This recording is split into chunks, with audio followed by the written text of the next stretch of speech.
కుమ్మకు తీసుకుంటారు, అక్కడ ఖరాబ్ అయిపోతారు. నా టాక్సిక్ అయితే the original, the ambitious, the fire cracker అని చెప్పుకోవచ్చు. ఎవడన్నా యష్ పాన్ ఇండియా హీరో అన్నది, యష్ ఒక హాలీవుడ్ హీరో. నిజంగా చెప్తున్నా, ప్రతి ఒక్కరు మాట్లాడుతుండు చిన్న చిన్న సినిమాలు తీసుకుంటా పాన్ ఇండియా హీరో అయిందని. మా అన్న చేసిన ప్రతి ఒక్క సినిమా పాన్ ఇండియా సినిమానే. అసలుకి ఆ లుక్స్, ఆ ఎలివేషన్ చూస్తుంటే అరే హాలీవుడ్కి పంపించేయండి అని చెప్పి ఫస్ట్ టైం ఈర్షగా ఉంది. ఓ టీఎఫ్ఐలో ఈ హీరో ఎట్లా ఎందుకు పుట్టాలని చెప్పేసి.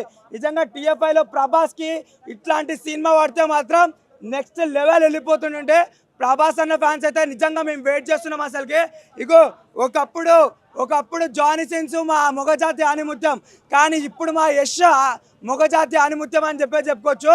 నిజంగా అసలుకి అరుంధతి సినిమాలో పసుపతి అయినా అరుంధతిని వదిలేసిండు, కానీ ఈ సినిమాలో ఒక్క హీరోని కూడా వదిలలే. ఒక్కొక్క హీరోనితో ఒక్కరు కాదు, ఇద్దరు కాదు, ముగ్గురు పిల్లల్ని కన్నాడన్నా, మామూలుగా ఆడలేదు.